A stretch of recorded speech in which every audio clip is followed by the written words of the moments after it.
Well, tonight we will get into the second half here of Revelation 17. Took last week off because in a moment you'll see just how difficult this section is. What I'd like to do is go back to Revelation 17 and read verses 7 through 18. And I'll give you a quick reminder of what we talked about last week, and then we'll focus on the text of Scripture here tonight. Revelation 17, and I'll pick up reading in verse number 7. But the angel, that angel should be understood according to verse 1, one of the 7 angels. These were the ones that God set apart from all eternity to carry out the final judgments on this sinful world. Verse 7, but the angel said to me, why did you marvel? In verse 6, the bottom of that verse, we saw John's response to this woman, this great harlot, which was identified as Babylon. It says in the end of verse 6, and when I saw her, I marveled with great amazement. But now, verse 7, the angel said to me, why do you marvel? I will tell you the mystery of the woman. We said it was a mystery based on the title written on her head in verse number 5, Mystery Babylon the Great. We said it was a mystery as well because it stretches the human imagination. The language is so symbolic, so rich in apocalyptic flair. It's just very difficult and unmanageable. But the angel responds to John because God's intention, by the way, go back to Revelation chapter 1.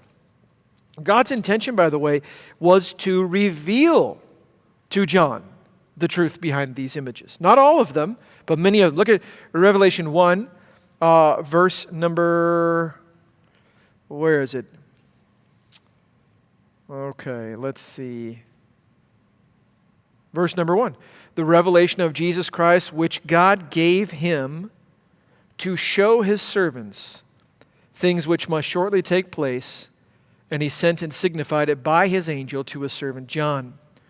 So this is the revelation of Jesus by God to the angel, to John, and then to us. So it makes sense that in verse number 7, the angel is saying, I'm going to explain it. Go back to verse 7. I will tell you the mystery of the woman and of the beast that carries her. Now, if you go back to verse number 3, we saw the woman sitting on a scarlet beast.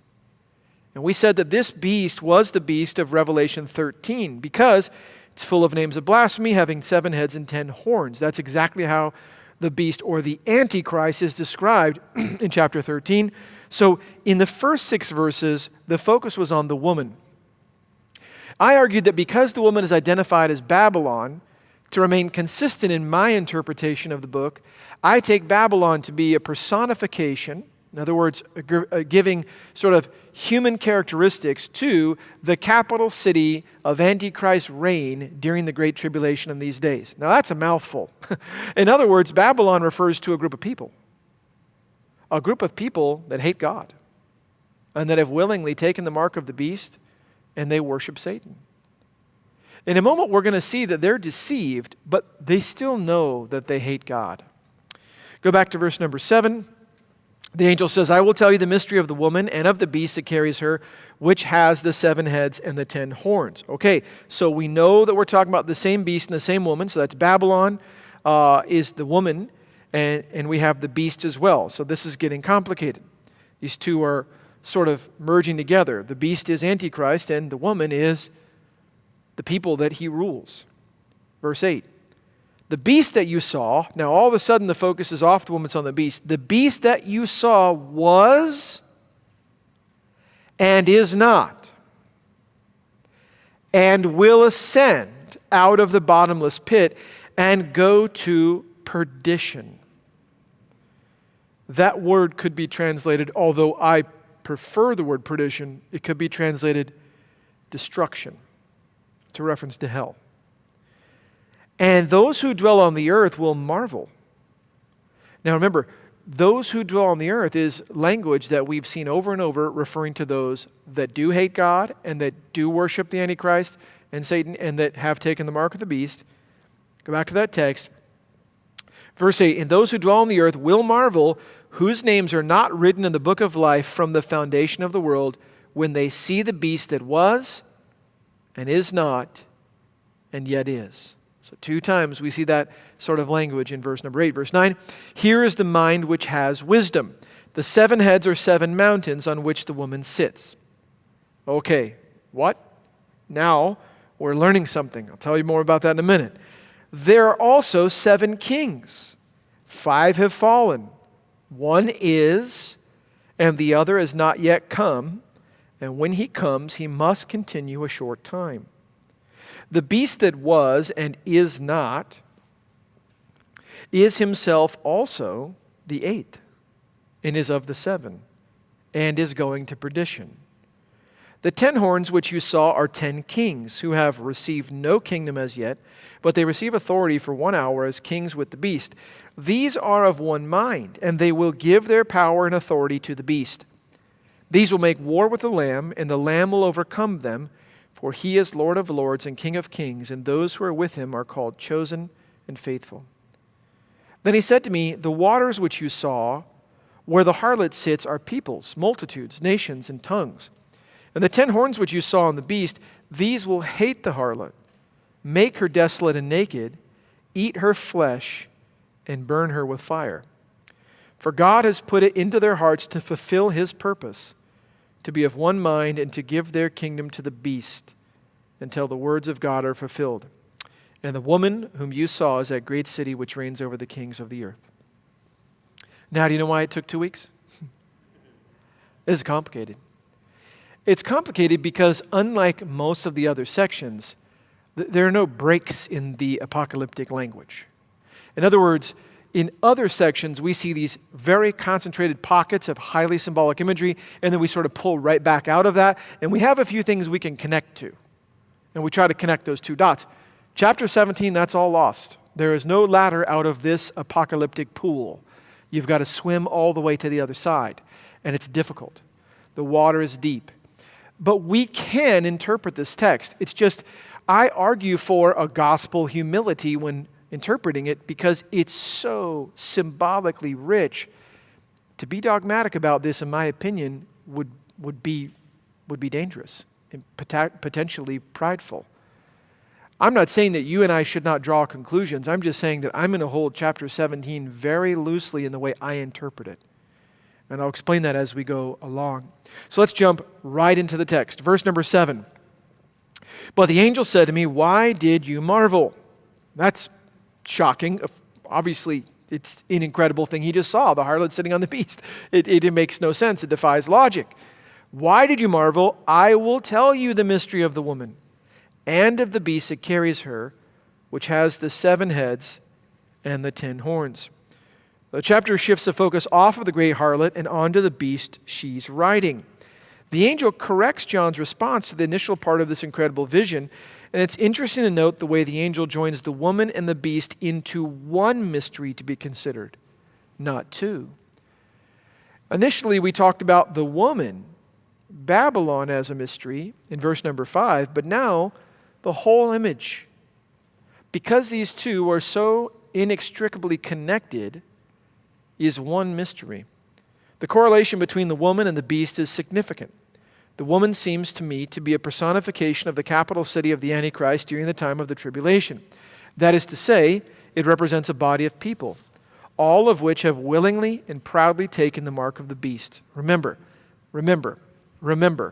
according to Revelation 13, no one accidentally takes the mark of the beast and loses their salvation. That is absolutely inconsistent with the entire symbolism. So no, you will not be injected with a microchip that is somehow a mark of the beast that makes you no longer a Christian because of a mistake that you made. That is, as technically as I can put it, nonsense. But it is something that many people actually fear. The mark of the beast is not something that you might slip up one day and do. The mark is corresponding to the mark of those that are set aside as worshipers of Christ.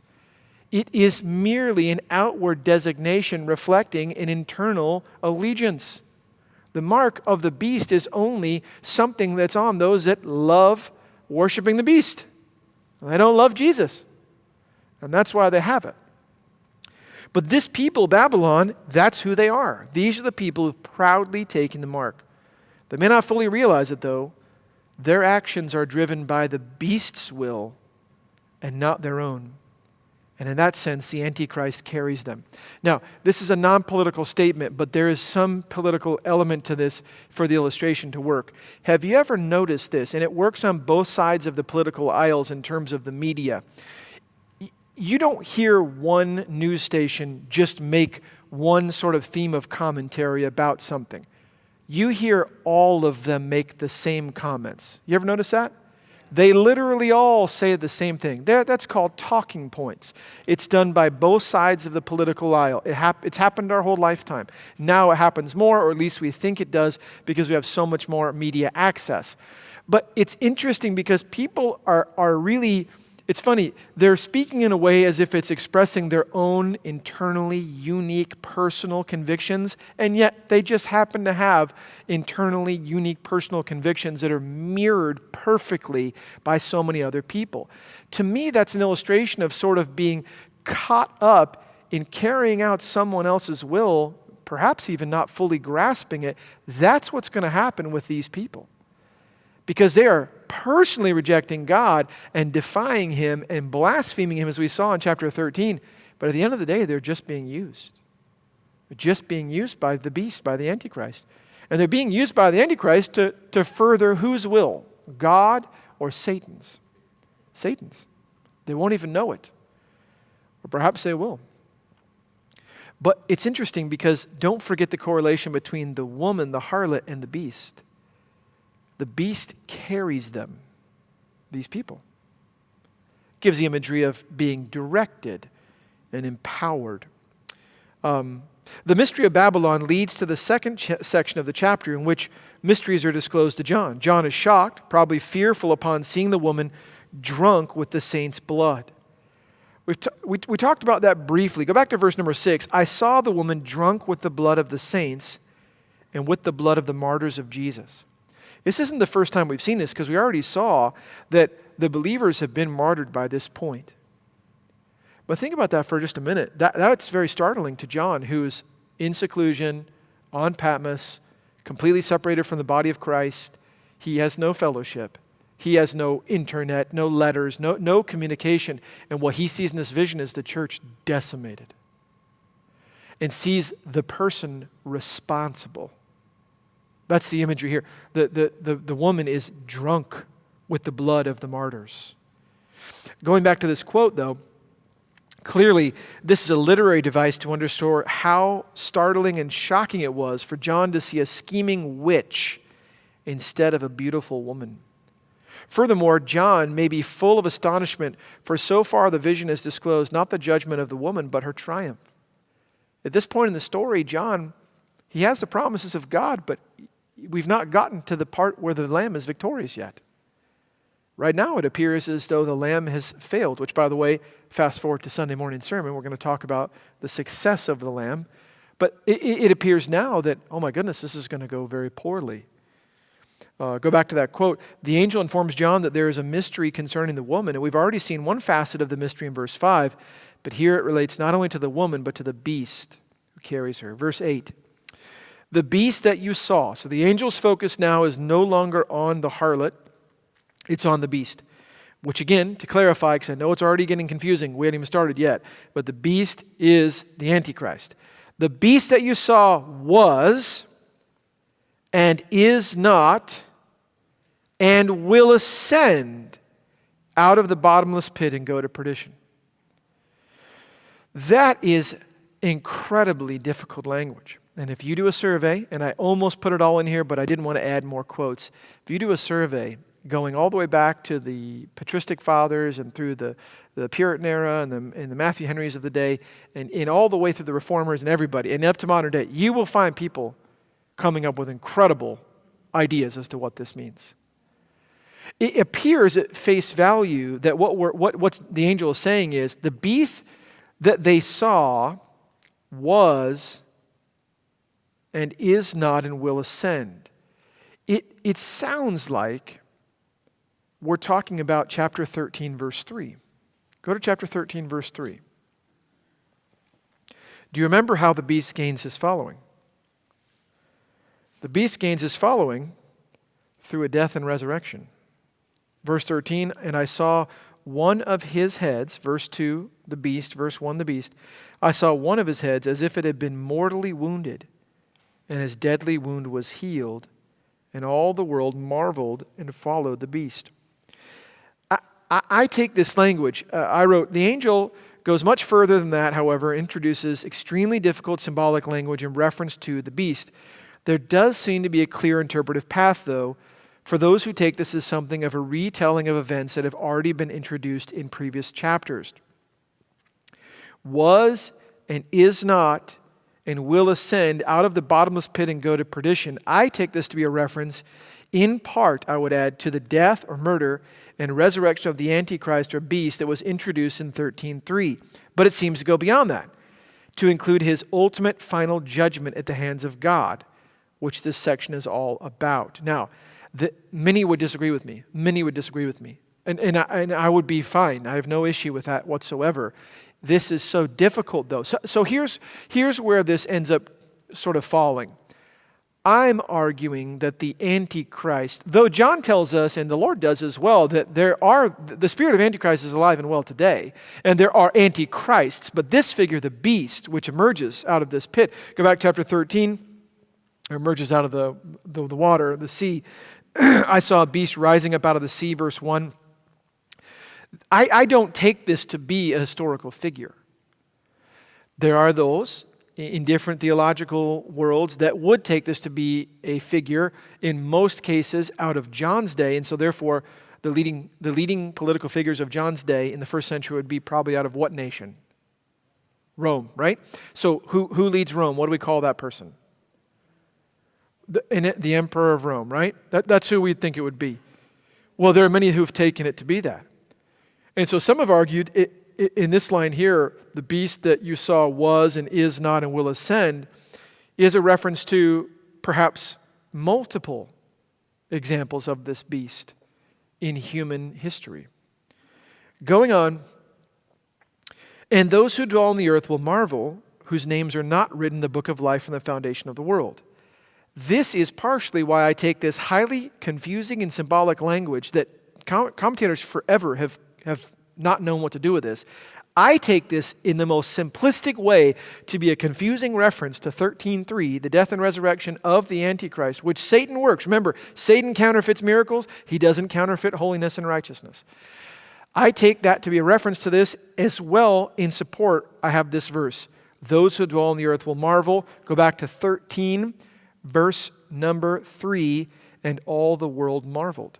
So I'm arguing that this is a form of recapitulation. In other words, a retelling of an event that's already taken place. I'm seeing John seeing this event that's already happened again. That's what I'm taking this to be. But again, I totally have no problem with being wrong on that.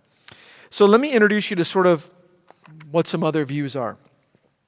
Beginning at the bottom here, this quote comes from George Ladd.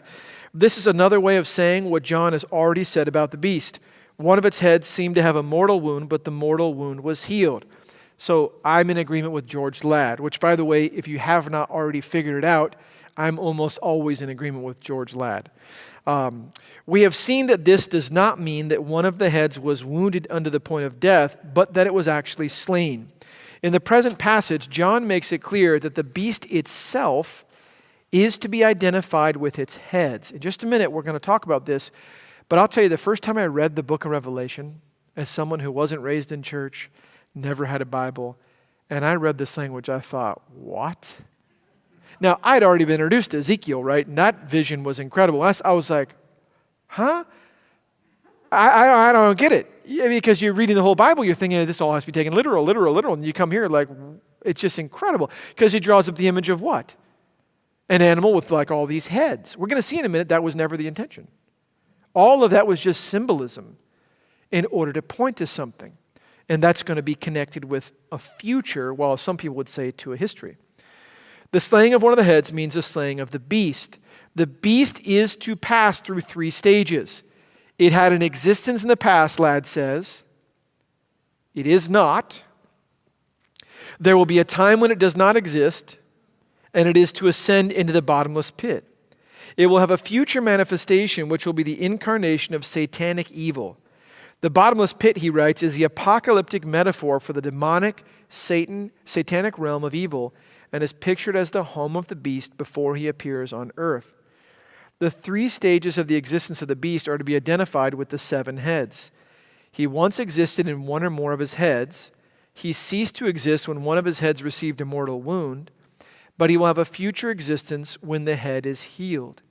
The healing of the head will involve a satanic embodiment that will exceed anything that has yet occurred.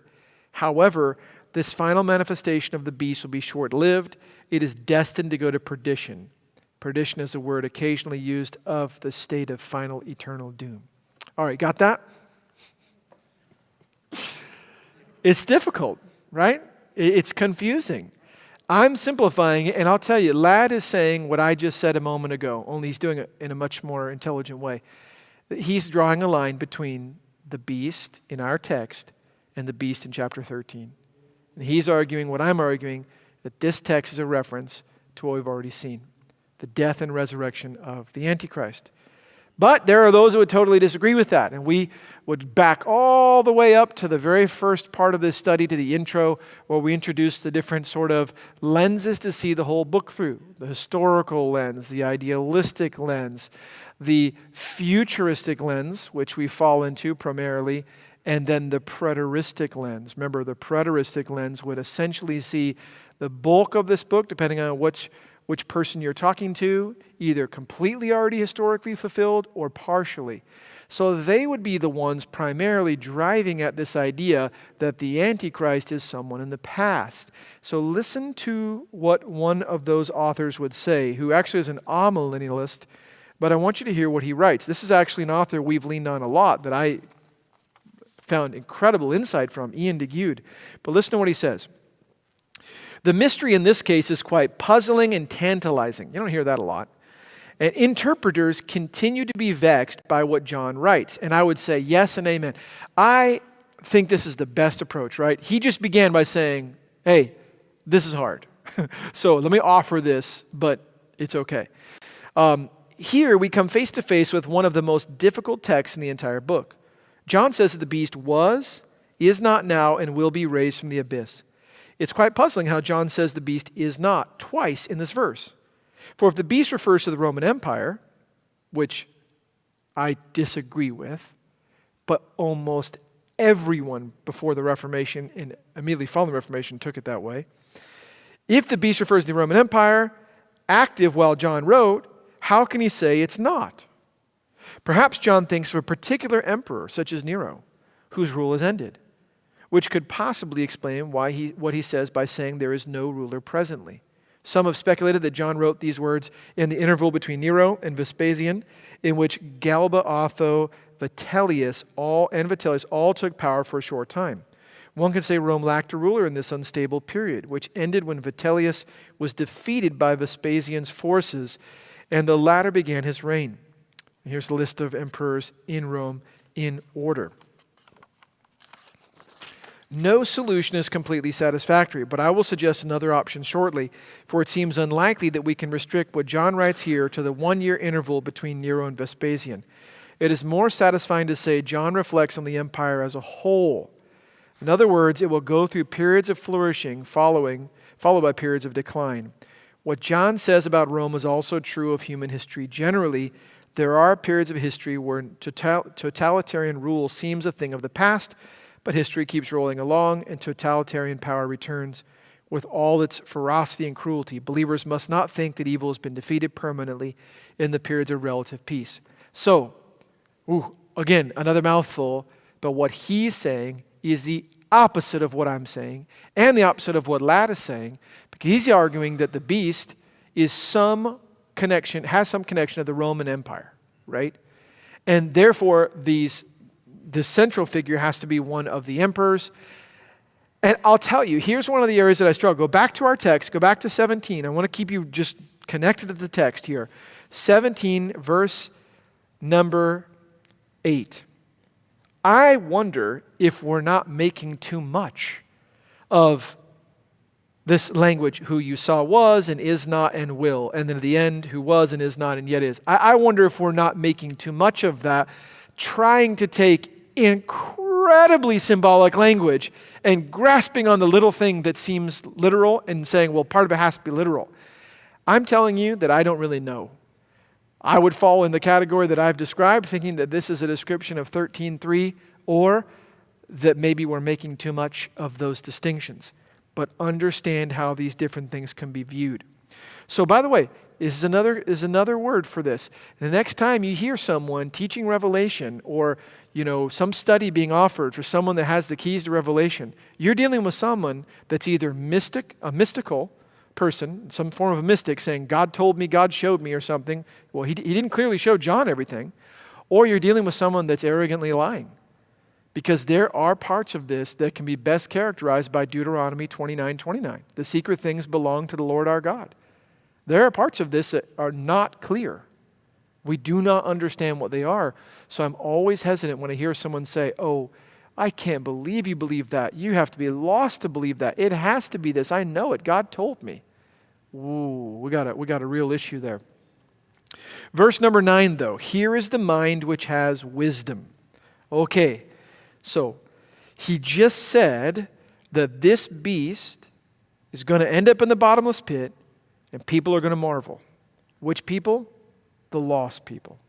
When are they going to marvel? When they see the beast. At what point will they marvel? Well, they already marveled at his resurrection, but it seems they're going to marvel at his damnation and judgment as well. But look at verse 9. He's going to further explain it. Here is the mind which has wisdom. He's saying to John, listen, you're going to need the wisdom of God to understand this. Now, Mark's going to take this a step further. I want you to, when I heard this is not unique to me. I didn't find this. When I heard this, it rocked my world biblically. I've made studying the Bible my entire life now for 21 years, 22 years, something like that. And this one key just so blew my mind, it's incredible. And that is, in the Bible, there are this many examples of someone taking a prophecy and accurately predicting its fulfillment. In other words, there are 0 examples of someone looking at a prophecy and saying, based on that prophecy, I can tell you when and who and how and where. Never happened. In every case with prophecy, what you have is that prophecy later helping people understand what they saw. Even the gospel writers didn't understand what Jesus was saying about himself and the temple and the resurrection, but afterwards they said, I see. We constantly try to use the Bible in a way it never used itself, to predict exactly with certainty in a way that if Paul can't do it, who do we think we are, right? Instead, I think that this text here is the mind which has wisdom. I think this is an indication that you not only need the wisdom of God to understand this imagery, but you need the wisdom of God to understand this as it does happen and even after it happens, because it'll be that confusing. Here's the mind which has wisdom, the 7 heads. Now, where do we get 7 heads? Whoa, hold on, Mark. Go back to verse number 3. So he carried me away in the spirit into the wilderness, and I saw a woman sitting on a scarlet beast, which was full of names of blasphemy, having 7 heads and 10 horns. Go back to chapter 13. Verse 1, then I stood on the sand of the sea, and I saw a beast rising up out of the sea, having 7 heads and 10 horns. Now go back to 17. Look at verse 9.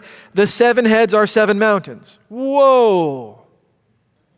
7 heads are 7 mountains? So are we to envision an animal, a beast, that has 7 heads, but the heads also simultaneously look like mountains? This is one of those examples, like when the Lord Jesus Christ describes himself as the sheep of the gate, he's clearly not a door. Symbolically, he is. When Jesus declares himself to be the bread of life, the living water, he's clearly not those things. Those texts force us to take it symbolically. This forces us to recognize we were never intended to look at these heads as one beast with 7 heads. There's something far more significant happening here. These 7 heads are not just to be taken as, heads, but mountains. And now, he says on which the woman sits. the woman is described as sitting on these mountains, not on the heads. So what does that mean? This explanation of the beast is described as wisdom, which clearly must come from God himself. It could be this is a reference to the way in which believers will be able to use this description to properly identify and recognize the beast during this time. Either way, interpreters will need God's help to receive this special insight and wisdom. The angel provides new symbolic information here the reader's not yet been presented. The 7 heads of the beast are not 7 actual heads, as in some form of multi-headed beast. Rather, the imagery is designed to stand for something else. This seems to be a simple reference to the geographical location of the harlot woman city. Many have historically associated this reference to ancient Rome. And if we take the idea that the Antichrist is there located in Rome and is to be one of the Roman rulers, then we'd take these 7 mountains to be Rome. And many commentators have done that because they have found writings that describe Rome as a city of 7 hills. There weren't just 7 hills, but they have found writings describing it as 7 hills and said, aha, this must be what this is. But to describe it that way means that the Antichrist is a Roman Empire from the past, which is part of the preterist view. I would take this instead to be an unspecified location. Could be Rome in the future, could be somewhere in Israel, who knows? Others take this a reference to 7 different world empires throughout time, 7 mountains, with Rome being included in this list. And that's why wisdom is so necessary here, because godly people disagree. You know godly people can disagree. You know that, right? Do we know that? Godly people can disagree. In fact, let me take it a step further. If you're married, you already know this. Godly people will disagree, right? So the question is not whether we will. The question is, will we do it like Christians? See the distinction there? We got to be able to disagree like Christians. But sometimes when we disagree, when we're disagreeing about things from the Bible, we feel this sort of permission to do it in an ungodly way because, hey, after all, it's the Bible. We have to be able to disagree in love if we do disagree. Well, that's what you'd find if you went to different commentators here. They'd be all over the map. Dr. MacArthur says, the first aspect of the vision that needs to be understood is that the 7 heads of the beast are 7 mountains or hills on which the woman sits. Some commentators associate the 7 mountains with Rome, famous for being built on 7 hills, and identify the woman as the Roman Catholic Church. But such an interpretation is too narrow. Something more than just Rome must be in view because Antichrist empire is worldwide. Nor can the woman be the Roman Catholic Church, since as noted before, verse 18 identifies her as a city of Babylon. Also, when the woman sits on the many waters, this must be taken as metaphorical since it's interpreted in verse 15. When the woman sits upon a scarlet-colored beast, this again is symbolic. Thus, when she sits upon the 7 mountains, this too must be figurative. And finally, the angel's call for spiritual discernment would have been pointless if the 7 mountains were an obvious geographical reference to Rome that everyone could have understood. So I totally agree with Dr. MacArthur here. I think this is actually the clearest explanation I've ever found. I don't take these 7 hills to be a reference to Rome at all. I think that while that there is a convenient sort of corollary there, it doesn't make sense for the rest of the interpretation of this text. I take this again, so go back. Babylon is the personification of the capital city of the Antichrist during this time in tribulation. That means Babylon refers to a bunch of people that hate the Lord and they love the beast and they've taken his mark. The beast is the Antichrist. This Antichrist that will not raise up until the end, up out of the sea as John saw that person. This Antichrist will then be killed and then resurrected, and the world will marvel, but the ones who will marvel will be the ones that are going to be lining up to take the mark of the beast, as it were, because they hate God and they love Satan. In this sense, they want to follow the beast. John sees an image of the woman, the people, riding on the beast. These are the people influenced by the beast, and the beast is carrying her. But then he stops and says, this beast with these 7 heads are 7 mountains. Because remember, the beast is the Antichrist, and this represents the vastness of his reign. I think Dr. MacArthur brings that out well. Antichrist is going to lead. Remember I said this, I believe this. The world will be united in its hatred of God. This will be the most unifying thing in history. People from every tribe, tongue, and nation will be unified in their hatred of God under the Antichrist's reign. Think about that. This is what irks me about sort of the Left Behind type of imagery of like basically swapping out the Antichrist for some, like a smiling preacher or something. This is someone that's going to lead the world to hate God. This is a dynamic figure, no doubt, but this is someone that's not just merely going to influence people by their smile. This is going to be satanic, demonic powers at work as well. You can't underestimate that. It's not just merely that people are going to fall for it. They're already fallen, they're already depraved, but their flesh is locking right in with what they're going to hear. And Satan will no doubt use every power at his disposal in order to bring this about. That's my view. Verse 10, there are also 7 kings. Wait, what? 7 heads, and the 7 heads are 7 mountains, and the 7 mountains, in my opinion, represents the vastness of his rule, but now there's 7 kings. How could you, can your brain do that? Can your brain picture an animal with 7 heads, but they're really 7 mountains, but also 7 kings? Well, it's going to get even worse in a minute. But this stretches the imagination. He says there are also 7 kings. 5 have fallen. 1 is, and the other has not yet come. Now, if we just stop right there, stay in, don't hit the eject button, all right? Stay with me. 5 have fallen. This makes no sense if that does, in my opinion, if this does not refer to 5 kings that have come before John.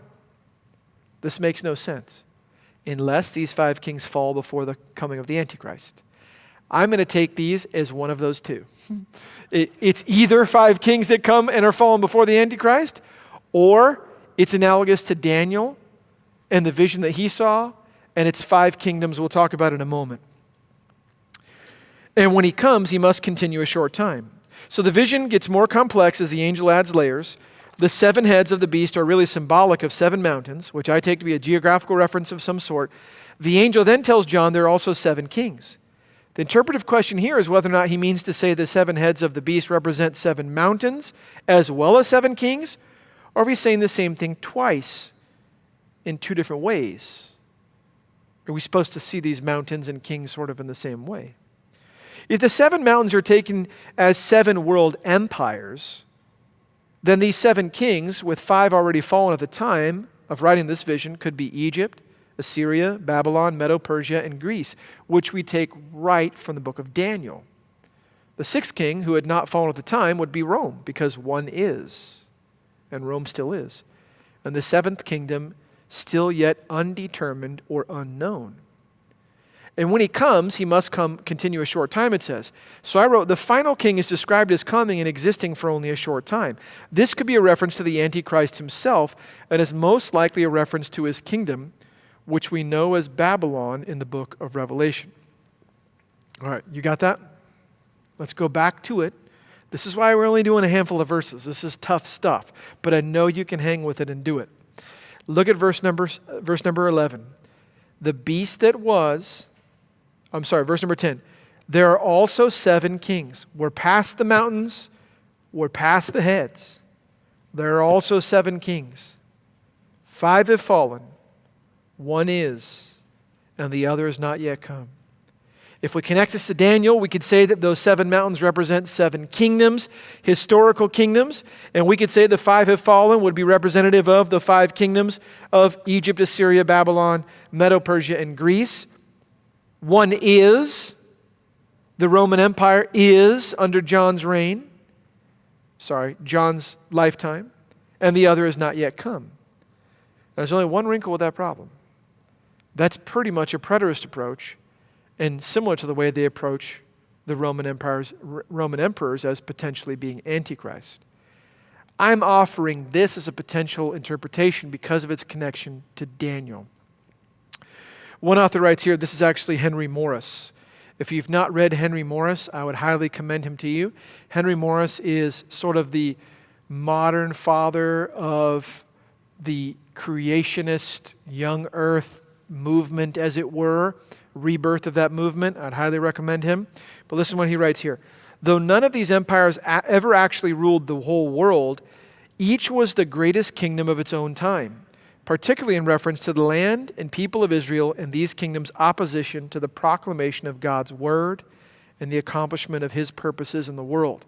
So Henry Morris brings out a whole other element here, and he's saying that if we're still talking about the beast who opposes God and his word, it even makes more sense because all of these kingdoms abused, enslaved, oppressed, and killed, and mercilessly tortured God's people. These kingdoms did. It's very hard to say that there are a lot of kingdoms since that time. Plus now it's kind of hard to talk about kingdoms, right? Because the world's much bigger now than it was in those days where there was just one dominant kingdom. That's not the case anymore. At least not worldwide, in my opinion. I could be wrong. But going back to this quote from Henry Morris, these, of course, have not been the only kingdoms that have been at enmity with God and his purposes. In this category could also be placed such kingdoms as Syria, Edom, Moab, Midian, and many others, but none of these were empires of great size and influence. On the other hand, there were other great and powerful empires in the ancient world, China, India, and the Incas, for example, but these had only peripheral contact with the word of God and the chosen people. He means a reference to Israel. There were only 6 kingdoms that met both criteria up to the time of Christ and the apostles. Furthermore, all 6 of these were not only legitimate heirs of the political Babel, but also of religious Babel as well. That's Babylon. Babylonia, Egypt, Assyria, Persia, Greece, and Rome were all strongholds of the world religion of evolutionary pantheism and idolatrous polytheism. Thus, they appropriately are represented as 6 heads of the great beast that support the harlot. I'm telling you that this is an option. I cannot say definitively even a clear position here outside of either this is in fact a reference to these five nations and then Rome and then something in the future, or this is a reference to something that we can't conceive of today. Because I would not understand an interpretation of this that would reference kingdoms alive today or like in the modern era. I wouldn't understand that.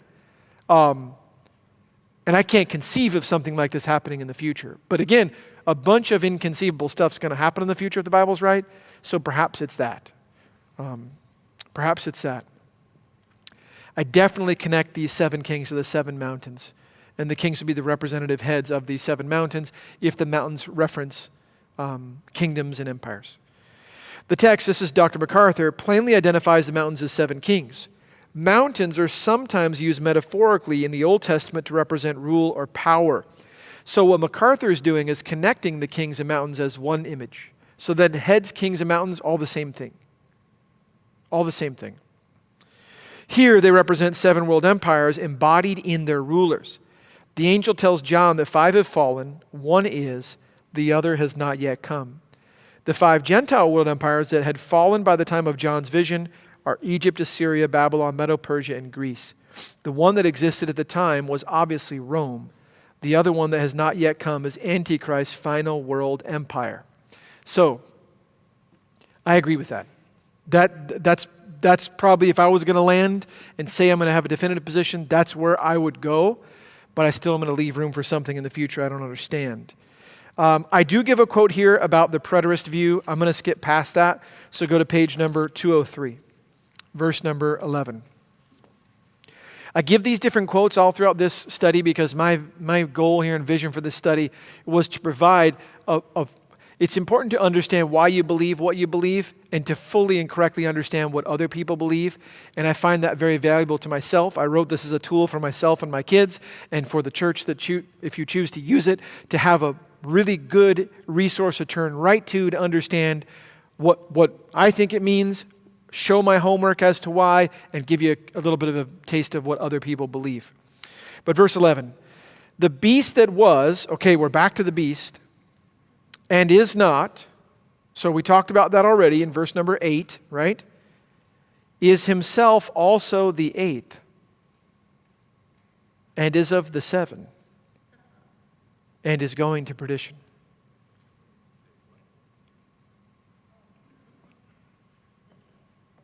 Huh? Right? So this is crazy, complicated stuff. But turn to Daniel 7. We've seen it before. We've seen the same thing before. This language is not new. This is highly symbolic, but I want you to see it. Daniel 7. Daniel 7, 7 through 8. I'll give you a second to get there. Daniel 7, 7 through 8. Let me know when you're there. Daniel 7, 7 through 8.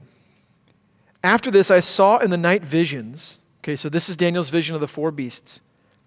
I saw in the night visions, and behold, a fourth beast, dreadful and terrible, exceedingly strong.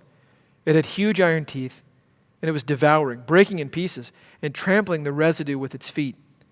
It was different from all the beasts that were before it, and it had 10 horns.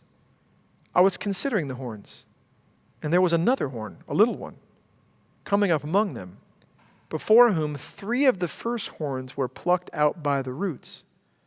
Now, I'll confess, math is not necessarily my strong suit, but I can subtract 3 from 10, and that would turn out to be, I believe, 7. And that puts us into a similar ballpark from our text.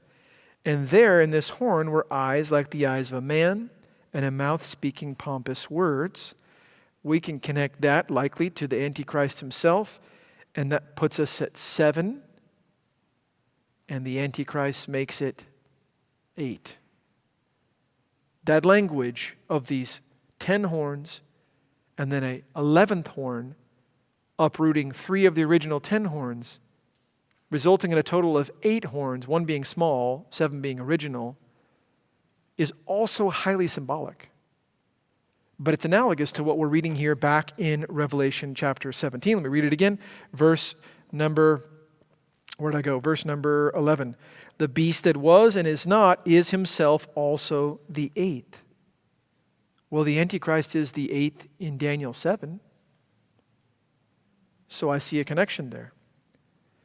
He's also the 8th and is of the 7 and is going to perdition. This is perhaps the most confusing verse in the chapter and maybe in the whole book of Revelation, and certainly the most difficult to interpret. The reader must remember the need for wisdom in interpreting this chapter. The angel references the beast in the same way he did earlier, by referring to his death, murder, and resurrection, was and is not. This beast, upon whom the symbolism of the 7 heads is built, is said to himself be his own 8th head. Right? That image, you can't do that, right? Like if you were an art person and you were starting to draw that, at that point you crumpled up the paper and threw it away because everything you were probably already lost at the 7 heads, 7 mountains, 7 kings thing. But now you're just throwing it away. There's no way to go forward here. But that's what the imagery is saying. I quote here Daniel 7, and I say, you'll notice that in this case, the 4th beast, this is in the middle of the page 203, is said to have 10 horns. In the very next verse, it's said to have an additional horn, an 11th, that displaces 3 of the original 10 horns, leaving 7 of the original horns and the 11th little horn to be the 8th. One very interesting and difficult element of this vision is the way in which the beast is described with the phrase is not. This points to the fact that this beast should not be identified with a historical figure. I think it also points to the fact that the Antichrist has not yet been fully revealed, or at least was not at the time John saw this vision and recorded these words. At the same time, the way he described him with the phrase that was seems paradoxical, as if he had already been revealed in history in some way. And that is the most difficult element about this. You say, well, Mark, what does it mean to say that he is also the 8th? I don't know. And anything that I would offer would be pure speculation. It's very confusing.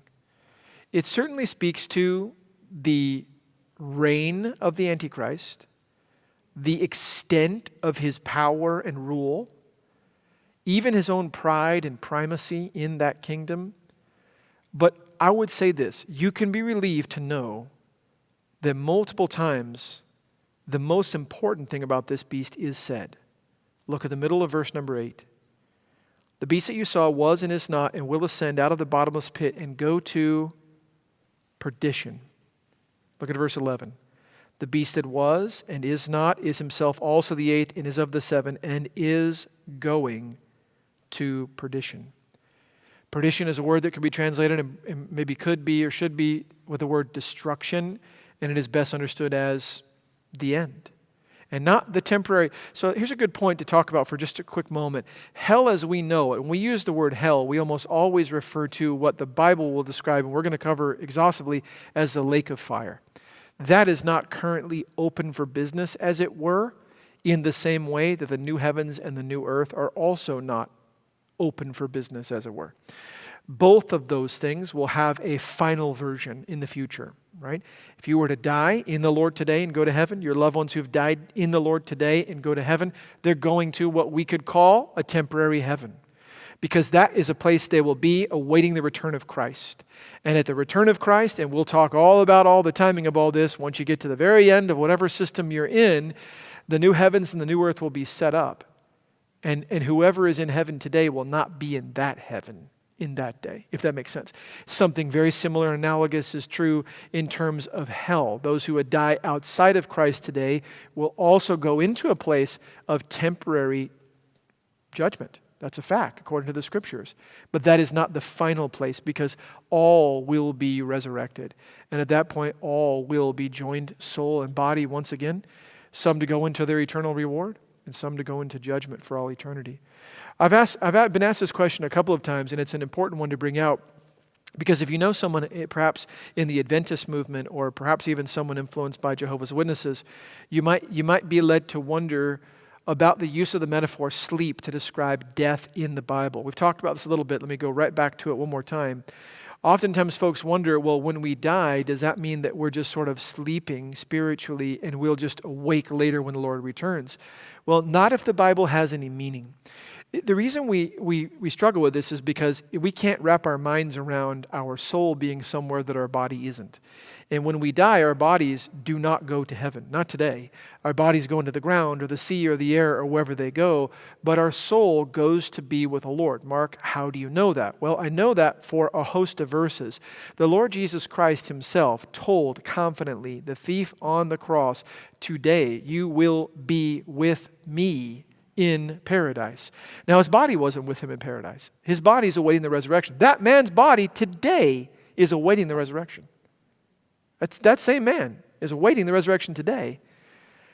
And the same thing would be true about the Apostle Paul. To be absent from the body is to be present with the Lord. Paul actually takes it a step further and describes the way in which the soul becomes disembodied, to be absent from the body. That doesn't even make sense. You'd think he would have said to not be alive, or to die is to be with the Lord. But he says to be absent from the body is present with the Lord. And that is imagery that describes death. Now, this, again, is very hard for folks to wrap our mind around.